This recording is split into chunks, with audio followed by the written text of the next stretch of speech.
আসসালামু আলাইকুম প্রিয় এইচএসসি আইসিটি শিক্ষার্থীরা, আশা করি মহান আল্লাহর রহমতে সবাই অনেক ভালো আছো। আগের পর্বে কিন্তু আমরা দেখিয়েছিলাম কিভাবে অর্ডার লিস্টের html কোডিং করতে হয়। এই ক্লাসে আমরা দেখাবো কিভাবে আনঅর্ডার লিস্টের html কোডিং করতে হয়। দেখো এখানে স্টুডেন্ট নেম দেওয়া আছে, আবির, মিম, হাবিবা, এই তিনটা হচ্ছে আনঅর্ডার লিস্ট।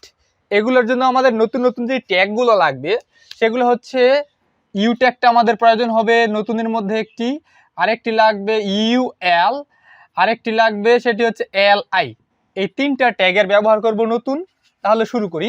পরীক্ষার খাতায় যদি আসে ANS অর্থাৎ অ্যান্সার দিয়ে আমরা স্টার্ট করব। আরেকটা বিষয় বলি, অর্ডার লিস্ট আনঅর্ডার লিস্ট তুমি কিভাবে বুঝবে? প্রিয় শিক্ষার্থী, আইসিটির টেস্ট এবং ফাইনাল পরীক্ষায় 95%-এরও বেশি কমন পেতে আমাদের এই সুপার সাজেশনটি এখনই সংগ্রহ করো।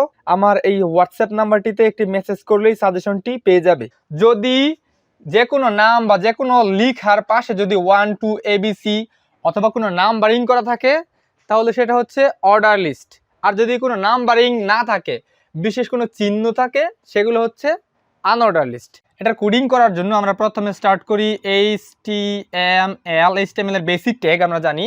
এরপর আমরা শুরু করব বডি, BODY বডি, এবং বডির ঠিক এই অংশে এই মাঝখানে তুমি হেড, টাইটেল, হেড এই পার্টটা লিখলেও হবে, না লিখলেও হবে। এই পর্যায়ে আমরা বডির পর যেই কাজটা শুরু করব সেটা হচ্ছে এই স্টুডেন্ট নেমের কাজ। এখানে ইউ ট্যাগটা ব্যবহার করতে হবে। এই ইউ ট্যাগটা অর্থাৎ আন্ডারলাইনের জন্য ইউ ট্যাগের পর লিখে দেই STUDENTNAME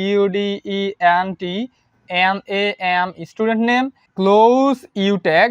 আমি ইউ ট্যাগকে ক্লোজ করলাম। এবার এইখানে চলে যাই। এগুলো দেখতে পাচ্ছি আনঅর্ডার লিস্ট অর্থাৎ ইউএল টাইপের, তাই আমরা এখানে লিখবো ইউএল আনঅর্ডার লিস্ট। ইউএল লেখার পর এগুলো হচ্ছে লিস্ট আইটেম, তাহলে এগুলোর জন্য নতুন যে ট্যাগ হবে সেটা হচ্ছে এলআই আমার শুরু।